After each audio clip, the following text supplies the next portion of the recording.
So today is Vesak, or in Tibetan they call it Sakadawa. And according to the Tibetans, it's the anniversary of the Buddha's birth, his awakening, and also his parinirvana. Okay? Other Buddhist traditions put his birth on different days, and they don't always agree on what those days are. In any case, it doesn't really matter. That I think, the main idea is that at least once a year we think of, especially the Buddha's awakening. Yeah?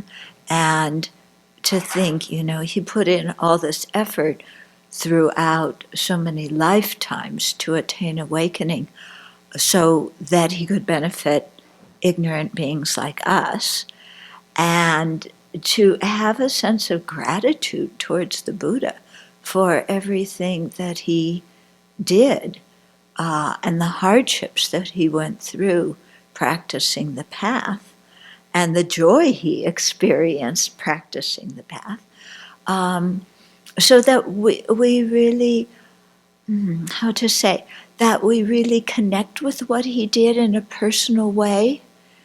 Yeah. So, of course, he was working for the benefit of all sentient beings.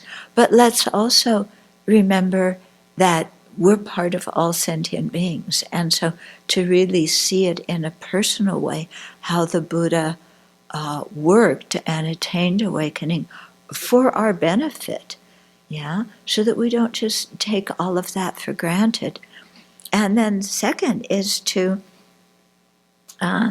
remember that he started off as an ordinary being just like we did, full of afflictions and the same kind of problems we have, but he really put himself to practice, and with a lot of diligence and energy and joy and confidence and faith, he was able to gain all of the realizations and purify his mind and develop all of the excellent qualities. And so, as they say, if the Buddha can do it, so can we. So it's not just a day of worshiping the Buddha, but also a day where we recognize our own Buddha potential and energize ourselves to practice in the same way that the Buddha did, to attain the same thing that he did, for the same reason, to benefit all beings. And remember that this is a path practiced with joyous effort. Yeah? Emphasis on the joy and on the effort. Okay? So, to really remember that and to take it to heart. Yeah?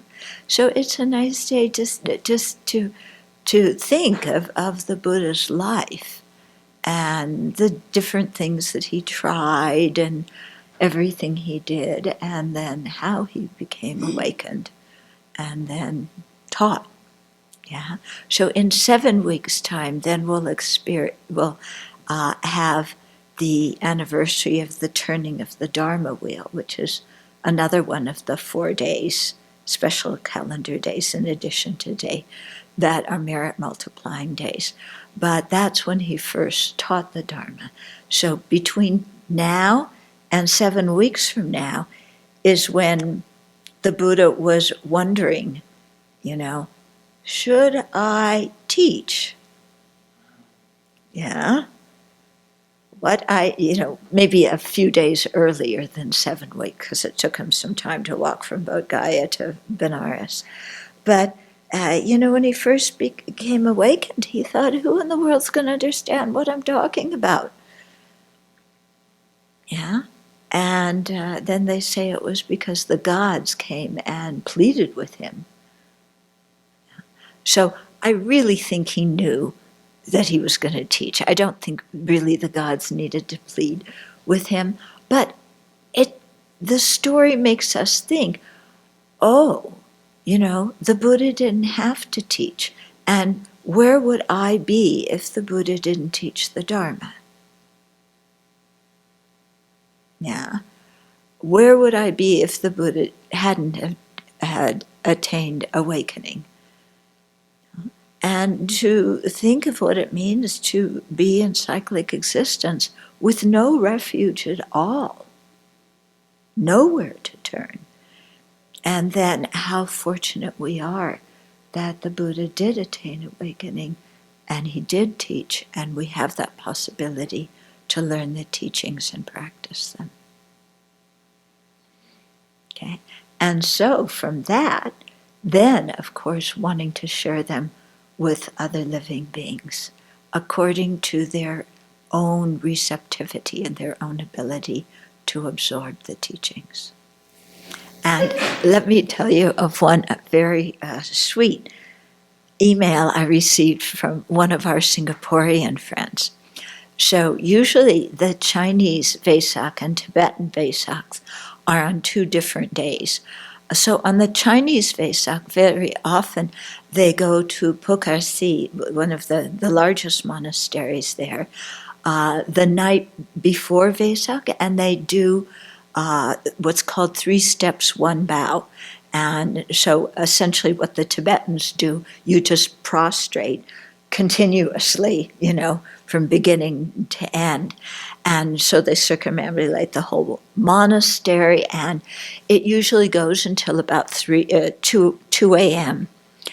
And then, so he usually does that. Then on the Tibetan Vesak, which is a month later, then he takes the 8 Mahayana precepts, and then he goes and helps at the Dharma center there, because they have a big kind of thing for for Vesak that they open to the whole public in the country. But this year they're on the same date. So he was saying, is it okay if I finish one at 2:00, and then instead of waiting in a few hours and taking refuge and doing my 6-session Guru Yoga, and then having another little nap, and then going to the Dharma Center? After I finish the 3 steps, 1 bow, can I take the Mahayana precepts right away and do my 6-session yoga? And then I have a little bit more of a rest until I have a time to get up, to go to the Dharma Center, to assist all day and serve the public who's coming. Yeah? So this is how, look at the virtue in that mind that wants to create so much merit. Yeah?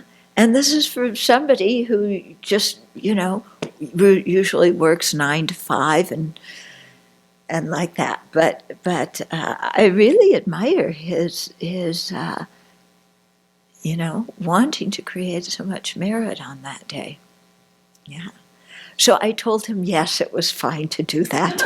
Yeah, relax, because I didn't want him driving when he's tired and, So I think he was happy to hear that.